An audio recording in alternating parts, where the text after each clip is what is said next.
Long Covid पर देश में एक बड़ा सर्वे हुआ है जिसमें कुछ नई जानकारियां सामने आई हैं। इस सर्वे में पता चला कि कोरोना वायरस से ठीक हो चुके 40% लोग अब भी कई तरह की समस्याओं से संघर्ष कर रहे हैं और केंद्रीय स्वास्थ्य मंत्रालय ने इसे चिंताजनक बताते हुए एक विशेष समूह बनाने की बात कही है जो लॉन्ग कोविड के इलाज के लिए दिशा निर्देश जारी करेगा।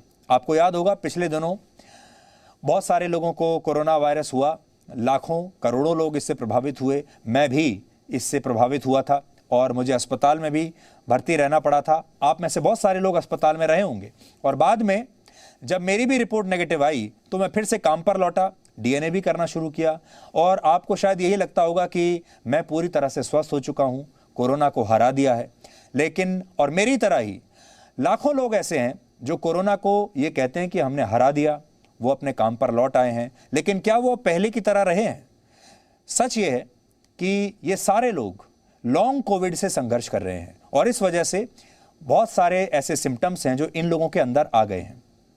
जैसे बहुत सारे लोगों की याददाश्त इस दौरान कमज़ोर हुई है और बड़ी संख्या में ऐसे लोग हैं जो याददाश्त कमज़ोर होने से संघर्ष कर रहे हैं। भारत में अब तक कोरोना से 3 करोड़ 9 लाख लोग संक्रमित हुए हैं, जिनमें से 3 करोड़ 1 लाख लोग ठीक हो चुके हैं और इन ठीक हो चुके लोगों में लॉन्ग कोविड की समस्या दिख रही है। यह विषय बहुत गंभीर है और हमें लगता है कि आज आपको इसके बारे में जानकारी होनी चाहिए।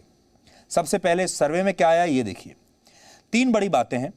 पहली बात, कोरोना से ठीक हो चुके 40% मरीज अब भी लॉन्ग कोविड से संघर्ष कर रहे हैं। दूसरी बात, 32% लोग ऐसे हैं जिनमें ठीक होने के बाद भी इस वायरस के लक्षण अब भी दिख रहे हैं। तीसरी बात, 11% लोग ऐसे हैं जो कोरोना से 1 साल पहले ठीक हो गए थे लेकिन उनमें वायरस के लक्षण अब भी हैं। इन लक्षणों में सबसे प्रमुख है थकावट। इस सर्वे में सबसे ज्यादा 12.5% लोगों ने माना कि वो कोरोना से ठीक होने के बाद अब भी थके थके महसूस करते हैं, थकावट लगती है, ज्यादा देर तक कोई काम नहीं कर पाते, चल फिर नहीं पाते। 9.3% लोगों ने कोविड के बाद मांसपेशियों में दर्द की शिकायत की। जिन लोगों में कोरोना के समय गंभीर लक्षण थे उन्हें अब भी सांस लेने में परेशानी होती है, सांस फूलने लगता है। बहुत सारे लोगों का कहना है कि उन्हें कोविड के बाद डिप्रेशन, एंग्जाइटी डिसऑर्डर, नींद न आना और याददाश्त कम होने के लक्षण उन्हें अपने शरीर में दिख रहे हैं।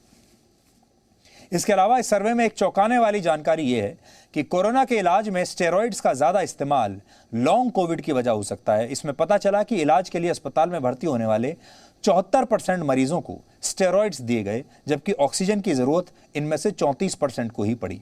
अब सर्वे कहता है कि इन्हीं स्टेरॉइड्स की वजह से लोग लॉन्ग कोविड से संघर्ष कर रहे हैं। अगर सिर्फ दिल्ली की बात करें तो यहां सरकारी और प्राइवेट अस्पतालों में 10% मरीज ऐसे भर्ती हैं जिनमें कोरोना से ठीक होने के बाद भी इस वायरस के लक्षण हैं और ये इतने गंभीर हैं कि उन्हें अस्पताल में रहकर अब दोबारा इलाज करवाना पड़ रहा है। आप कुछ बातों का ध्यान रखकर लॉन्ग कोविड को हरा सकते हैं। इसमें कुछ टिप्स हम आपको देते हैं।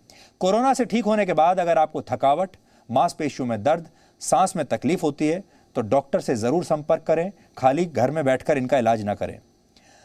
ब्रीदिंग एक्सरसाइज लगातार करें, थोड़े थोड़े समय वॉक जरूर करें, इससे फेफड़ों की क्षमता और शारीरिक क्षमता बढ़ेगी। वैक्सीन जरूर लगवाएं उसके बाद भी। कई स्टडीज में यह पता चला कि वैक्सीन से लॉन्ग कोविड का असर कम होता है।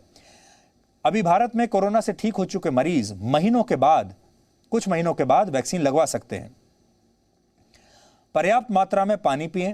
आप सोने से आधा घंटा पहले योग कर सकते हैं, दिन में भी योग कर सकते हैं। इससे आपको अच्छी नींद आएगी, तनाव भी कम होगा। सबसे अहम बात यह कि आपको कोविड से ठीक होने के बाद किसी भी लक्षण को नजरअंदाज नहीं करना है।